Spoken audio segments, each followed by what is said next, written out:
Hello, my friends. Thanks for tuning in to another episode. The following is a conversation with Erik Henden, a local, important person in my life, a gentleman that's become a friend, and I hope you enjoy the conversation. He's an airline pilot. He's a mountaineer. He's a rower, and something that we also didn't expect to talk about, but also enjoyed is a little bit of history and a little bit about Air Force flying, because we both share that in common as well. Who knows? I mean, I have friends and cousins who get out in the backcountry, and even your one, what's her name? Who you climb Baker with? Montana. Yeah, Montana. Yeah, she does a ton of mountaineering, and Yeah, she just got every time certified. I come in, she's like, "Oh, you should volunteer at the Bellingham, mountain rescue place." And Mhm. it'd be fun to get into that, but between kids' sports and I have 2 jobs, 2 kids. Right. Yeah, a property that's pretty demanding. It's like there's only so much time. Yeah. But we should get out to Pilchuck with the family. We could do That'd be that. fun. That'd Yeah. be easy to do. Yeah, I'd be nervous taking Emma up there. You said Luke was 6, though? How old's Emma? She's 6. Okay. She's just, 6-year-olds don't necessarily have the most common sense I know. sometimes. So So let's read about it. I would take Liam for sure. Yeah. Maybe just Liam and Luke. Right. Yeah, that would Yeah. work. Emma has a mind of her own. Okay. She'll decide she wants to do something and take off. She's the one we worry about. Okay. Yeah. Yeah, we always joke, like, she's the one we're going to have to worry about. Liam's not, he's not flawless, but he's more, he's definitely more like thoughtful before doing things. Mhm. Sometimes too much, but Yeah, it seems like he's got a stronger sense of self-preservation. yes, 100%. Yeah. Emma's just like, leap before looking. Mm-hmm. Yeah. She's full send all the time, which is a lot of fun. Like, she's super fun to like be around. Yeah. Like, she'll go jump in the lake with me whenever, Really? Yeah, just right now. I mean, it's not all that warm right now, but She doesn't care. she'll be like, "Yeah, let's go swim." And Liam will be like, he'll just start thinking, like, "Oh, the water's cold, it's cloudy, it's windy." He just What's the plan? He talks himself out of it. Like, we got this the best example recently. We got this puppy, this golden retriever puppy, and like we surprised the kids after school. The puppy was in the car. We pick them up, they don't know it's in the car. They get in, and Emma like freaks out. She loves animals. She's like, "Oh, it's a puppy. Like, is it ours? Are we keeping it? Is it real?" She's like losing her mind, hugging it, like what you would expect when you buy your kids a puppy. And then Liam's just sitting in his chair. He's just staring at the puppy. And his first question, like just stone face, is, "Does it shed?" Like a 9-year-old. Like, what? He should be just overjoyed to have a puppy. And of course, like later in the day, he was already in love with the dog, and he's great with the dog. Yeah. Now he takes her out in the mornings and stuff, but yeah, he's just very like, analytical. Older kids have, they've got that sense of responsibility. Yeah, it's just, I'm kind of that way too, though. And like, Yeah. I think he takes after me. Emma's more just lives in the moment. Right. But anyway. Yeah, no, that'd be fun. It'd be fun to get out and do. Last summer we were gone so much. Really? Yeah, we were just gone a lot. Just traveling. But this summer I would love to do just more like hiking, just be on the lake more. And we kind of got traveled out last year. Did you? Which is a total first world problem. Right. I get it. Let's stay home. But I'm an airline pilot. I have these benefits where we can go travel. Yeah. And it's like, it's tempting. It's hard not to. Like, yeah. Where'd you guys go? Do you remember? Well, we did a big Europe trip. So yeah, that'll take it out of you. Yeah. It did. I mean, it was amazing, but it's a lot of work with kids, right? Jet lag. Jet lag is tough to begin with. I think you told me you took a ferry. Well, that was this year. Okay. Yeah. We've done a big trip to Europe each of the past 2 years. And I mean, it's amazing. We love Europe. We've always loved going there. Like we did our honeymoon in Europe. We we absolutely love it. But it's, as you get older and you have kids, it's like, becomes pretty taxing. Mm-hmm. But so I have a classmate who lives in London. He's stationed there. And so we stayed with them each of our trips, actually. So last year we were flying standby. So the flight to London was full. We ended up flying to Paris and taking the train to London, which was an adventure. That was a long day. And then we hung out in London for a few days, went down to Southampton, which is a port in southern England. We did a cruise out of Southampton to Portugal and Spain, kind of like around, counterclockwise, hitting a bunch of ports along the way, which was amazing for sure. And ended in Barcelona, spent a few days in Barcelona, and then we went to Paris right before the Olympics, which was cool, seeing all the Olympics set up. Yeah. The Olympic rings on the Eiffel Tower and all that. We all climbed the Eiffel Tower together. It was pretty awesome. Mm-hmm. Climbing the Eiffel Tower? Yeah, we climbed up the stairs, The kids raced to the top. It was, well, you can't go to the top, but you can go to the, like 2/3 of the way up. Do they have an elevator or not? They do, but you can have the option to take the stairs. Right? Okay, so is there tickets for either one? Yeah. So our kids love climbing stuff. So they were like, great. Let's race up. And then we flew home from Paris. So it was a big trip. Mine's coming up. I think you're going 3 to weeks. Southern France, 3 weeks. Mm-hmm. Yeah. Excited? So that just reminded me. Yeah, I got to figure out tickets for climbing the stairs. We did a tour. Okay. So I would recommend that because you meet a guide, they coordinate everything, and then they talk about the history, and it was actually really fun. So do they climb it with you? Yeah. And they do it like 2 or 3 times a day. So these guys are in like phenomenal Sherpas, shape. Yeah, they are like Eiffel Tower Sherpas. Yeah. But it was really great. And it wasn't that expensive either. So okay, I want to do that. Yeah, just Google. I want to get that from you. Climb. Yeah, remind me. I'll send it to you. But we got some other things planned, like cooking class, and that'll be fun. And like a dinner cruise. I would like to do more of that type of stuff. Those aren't really like kid-friendly activities. Yeah. That's the challenge in Europe with kids is like, there's all these things you want to do, but it's like kids don't want to do a, gourmet French cooking class. Right. Or unless dinner, they're like a dinner high school cruise. senior, Yeah. And even then, who knows? Right. Exactly. Well, I'm going with Franny. She's a senior. Yeah. And so it's her senior trip kind of. Southern France mostly, right? Mostly, yeah. It's 2 nights in London, 2 nights in Paris, and then 4 nights in Nice. It's not going to suck. No. Yeah, I gave you a bunch of London recommendations. Now, I got to look at those text messages from you and like really get serious about it because I got the hotel now. And you don't want to overplan either. Like you want to just have like 1, maybe 2 things each day you want to hit, and then just leave time to explore. That's the best. You're right. It is the best. Mm-hmm. Yeah, especially in a city like London or Paris. Like just walking around, it's unbelievable what you can stumble across. Totally. Yeah. Except for Iceland, because Iceland doesn't have enough hotel rooms. Well, it's a different scale. Yeah. Right. I mean, I think there's more people in like one neighborhood of London than all of Iceland. Exactly. So yeah, nothing against Iceland. I would love to go. We thought we would just play it by ear in Iceland, and then we were like, where are we going to stay tonight? And everything's booked. Really? Wow. Yeah. Yeah, I can imagine in a less populated place, but I mean, London has like probably more hotels than any city in the world, so you could totally wing it there. But you want to at least have like a hotel booked. Right. You want a place to like sleep. And everything else you can pretty much wing it. Yeah, I would not go without a hotel. Right. So hopefully you at least have a hotel booked. Yeah. Did you got accommodations already? Yeah, we got something set up everywhere we're at. Nice. And hotels or Airbnbs or it's hotels.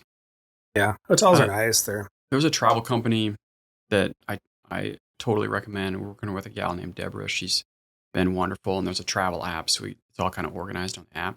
Oh yeah, you mentioned that. Yeah, you don't think about travel agents anymore, but still going strong. Yep. Yes, huh? Yep. There is a place for it. She's been to all these places, which is key. Yeah. Yeah, she's gonna help us out a lot. I'm really looking forward to it. That's the next big one. Yeah, it's gonna be incredible. I've never been to southern France. Just like on the train. Mm-hmm. We took the train from Barcelona to Paris, and Okay. such beautiful, countryside. I remember we saw like flamingos everywhere, like Really? white flamingos. Wow. Who knew? Like things you don't think about or hear about, but like Basically tropical there, huh? kind Like of, the San Diego of Europe. Yeah, I think the weather is probably kind of like Southern California, Mm. like, yeah, south of France.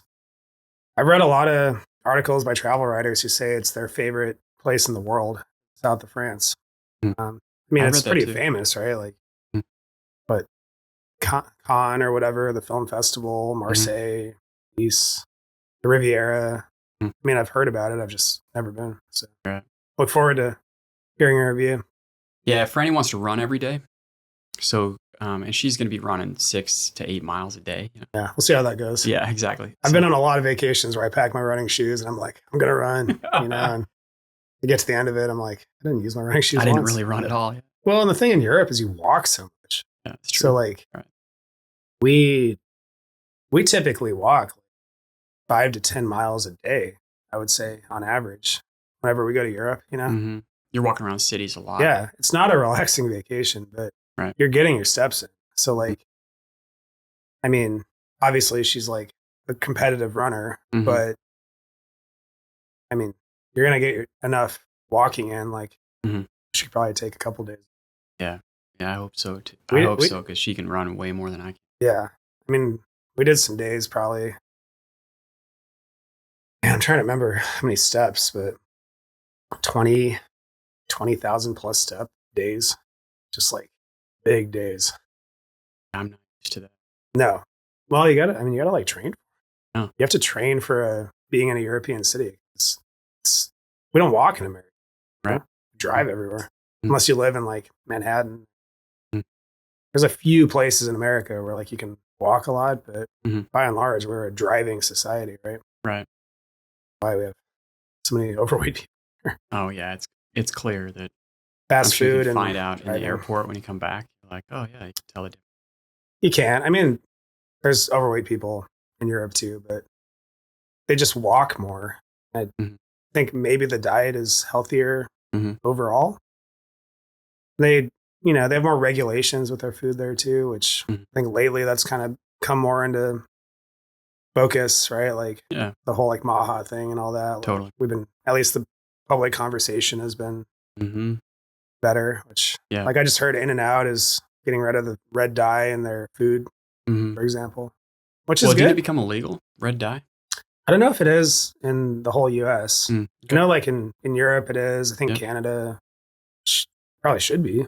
Mm. I'm not a food scientist, but Yeah, I mean, I'm sure we'll adapt. I think it's pretty famously not good for you, right? Yeah. But Yeah, and it shouldn't be a political thing. It sounds like something that we can all agree on. no, I mean, what could be more like bipartisan than just not poisoning ourselves, Yeah, right. eating healthy? Yeah. Hey, you guys are gonna have a great time. Sure. Yeah, we're gonna be probably only a walking tour of London. Paris Yeah. will have a little bit more time. Have you ever heard of Lyon? Yeah. We're gonna be there for one night. Yeah, never been, but I think we just like stopped there on the train, but we Yeah. didn't get off. Yeah, we're gonna do that. We're just gonna have an afternoon there and get back on the train in the morning. I think that might be like the second biggest city in France or something. Is it? Yeah. I could be wrong. Yeah, I mean, you can't go wrong. We've done 4 or 5 Europe trips now, and yeah, we've never been somewhere we didn't enjoy. I mean, some places more than others, but Have you ever been to south of Italy, the Italian Riviera? no, never south of Rome. So Okay. we've done Italy 3 times, but we've never been south of Rome. Yeah. Yeah, like the Amalfi Coast and all that. I would love to go. That's why I was trying to, go work in Germany for a while, right? So we could like easily travel around, but You're still waiting on that? yeah, just waiting to hear. But it would be awesome just to be like based in Europe and, just on a long weekend, you could go down to the Amalfi Coast, right? Mm. Like to go from Seattle to Italy it's a lot. It takes you 2 or 3 days just to recover once you get there, right? Is that a 3-year tour or one? Oh, it would be kind of like fluid, but Probably a year at a time. But yeah, I don't know. Right now it's just a weird time to be a reservist. Is it? Well, it's just like with funding and everything else. Okay. Nobody really knows like what's going to have money allocated. You're right. There's a lot of uncertainty right now in the federal government. Yeah. Yeah. Yeah. Like any administration that comes in, like things change and there's a period of uncertainty. So, right. I mean, tell me about the planes that you flew again. I can't remember. It was T6 with me, Laughlin. I was a T37. Yeah. Yeah. And then T1. Yeah. So they start you out in the DA-20 and that's in Pueblo, Colorado. So the first plane you learn how to fly. Then you go to Maine undergraduate pilot training, which T6, and the T1, which they're actually retiring the T1. It's a little. Are they really? I think so. Yeah, it's a beach 400, little kind of business jet type plane. So I went the T1 track because I was kind of interested more in doing like cargo type flying, and then I was lucky enough to get to fly C-17s, which I'm still doing part time. Cool, not very often nowadays, but yeah. I've been flying the C-17 this whole time. And then I left active duty a few years ago and went to work for Delta. So okay, I see. So C-17 is where are the bases for the C-17? Pretty much coastal. So the training base is in Oklahoma, but up and down the coast. So McCord here in Washington, Tacoma, Travis in California. My reserve base is down in the LA area. And then you have like Jersey, Delaware, South Carolina. There's guard and reserve bases all over. But the active duty bases are coastal because the planes basically take off from the coast and go overseas. So, and the big cargo door on the C-17 is in the back, right? Yeah. Are they still flying the C-5? Oh yeah. Yeah. The one where the nose opens up. Yeah. C-5 still going strong. Yeah. They put new engines on them. So they're, I've heard they're more reliable than C-17s now. Really? The joke was always like C-5s break all the time. Yeah. Because C-17's newer, isn't it? It is a lot newer, but they've gotten beaten up a lot. Past like 20, 30 years, they've just gotten blown so much. Oh, yeah. In the Middle East too, which is like really hard on airplanes, desert, dust, sun. Yeah. So heat, right? So like all things that are hard on airplanes. So yeah, no, it's a lot of fun. I mean, a lot of different type of flying than you did, but it's like an amazingly capable airplane considering its size, because the C-17 has all these like electronic, modes and like ways to augment the flaps, and really it has these things called spoilers, right? Which a lot of people don't probably know about, but like the spoilers have all these modes that effectively make it fly like a smaller airplane, Really? So like it can maneuver better, stop in a shorter distance, descend better, stuff like that. Like it has all these modes you can activate to sort of make it feel like a smaller airplane. That's crazy. I saw it. I was in the gorge. I watched the C-17 on a low level. Like at a concert? Not at a concert, just traveling, Between. Yeah, there's a route that goes right through there, right? Right through the Columbia River gorge. And I saw a C-17 below me. Yeah, we can get down to 300 feet AGL, which pretty low. It looked like they were having a good time. Yeah, it's fun. Have you done those? Yeah, I've done that exact low level. Yeah, it's pretty exciting being at like 300 feet in a pretty big airplane. Yeah, I mean the wingspan of C-17 is like 170 feet, so you're basically two wingspans above the ground. It's low. Great. But yeah, I mean the reason why we do that training is because like if you had to go into a hostile environment, fly low, right? Theoretically, harder to see that way. Either really low or really high, right? Really low or really high, yeah, depending. I mean, you can't get high enough to outrun sand. No, I mean, there's, especially nowadays, there's so many crazy threats out there. Yeah. unfortunately, yeah, things we can't talk about in too much detail. Yeah. Yeah, but you practice all these things, and you hope if you're ever doing the real thing or you're in combat, you're like you have the skills to Mm. do whatever tactics to stay safe. Yeah. So when you sign up for the pilot commitment, that's 8 years, right? 10 years. 10 years now. Yeah, 10 years after I pilot think. training. I think. Okay. Was it And different for you? Or? I thought it was 8, but They keep making it more and more. Mm. I think there was some talk about making it like 15 or something. maybe. I don't know. It depends on. I mean, But you'd have to have a pretty sweet deal, like, to make it 15. Mm. yeah. I mean, you always look too good. Yeah. You're an expensive government asset by the time you're done with pilot training. Yeah. Right. They want to get their money's worth out of you. Mm. And I think it costs over $1 million to train a pilot or something. Per person, right? Per person. I can totally see that. Roughly. At least that. I mean, depending on, I'm sure it's different per airplane. But I think just to get through pilot training. Yeah, just the. I think just because of the jet Just fuel undergraduate and, pilot training. the amount of fuel, and I don't know.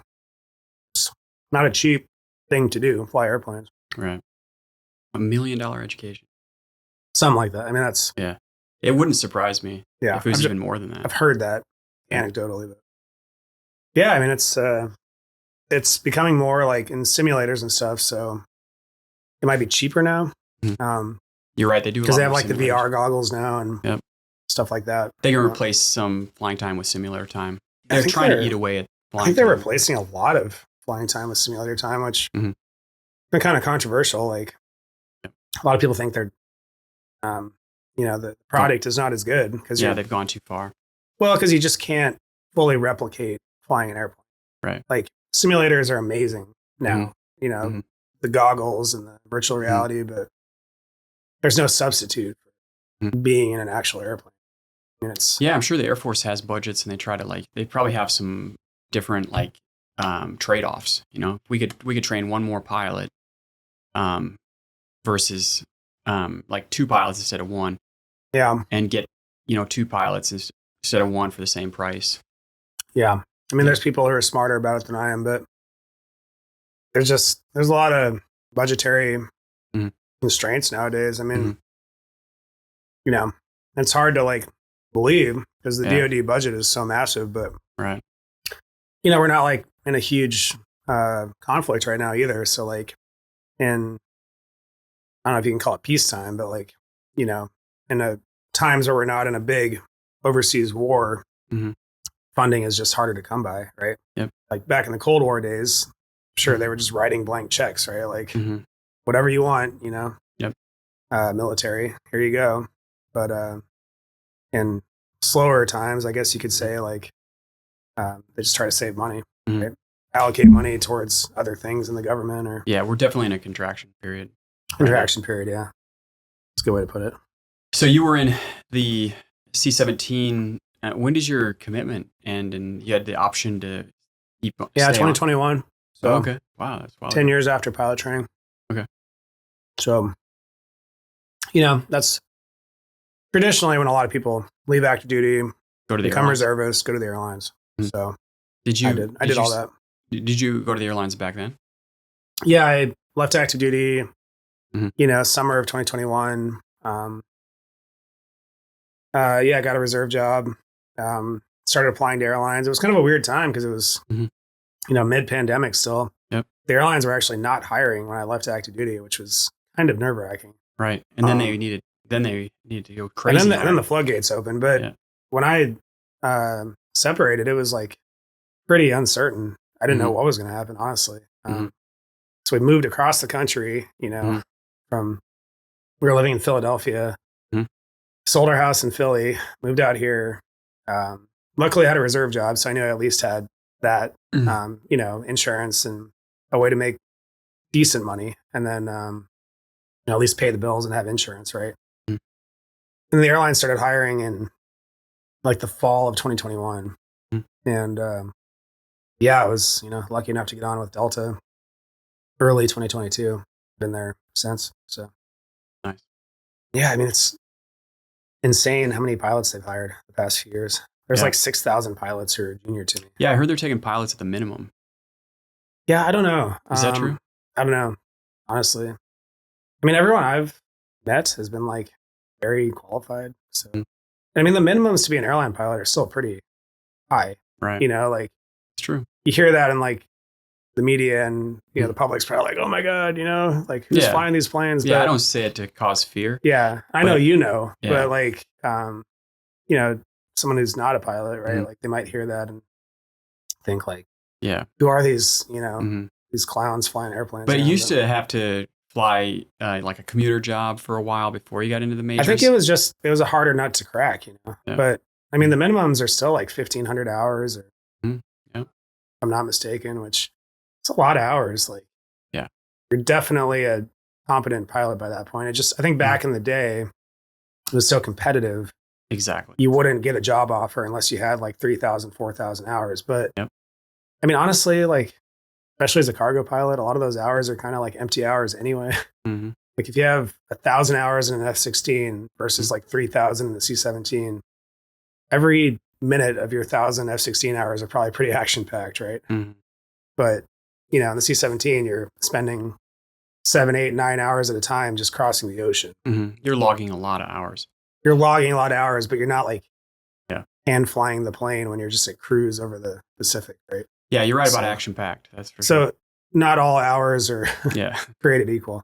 Right. But I mean, I think the people they're hiring are still very competent. It's just they needed pilots badly, right? So like, I mean, 5,000-6,000 people got hired after me, and I've only been there for a few years. That's crazy. That's probably two things happened, right? A lot of people took the retirement or said, you know, I'm out. And then a lot of people, and then the economy took off again, right? Yeah, the economy took off. Travel, like revenge travel, right? After the pandemic, a lot of people were like, you know, chomping at the bit to go travel. They're like, we can't get routes fast enough. Yeah, because a lot of people just didn't go anywhere for a year or 2 or 3. So they were like ready to travel. And a lot of just guys and girls reaching retirement age, right? 65.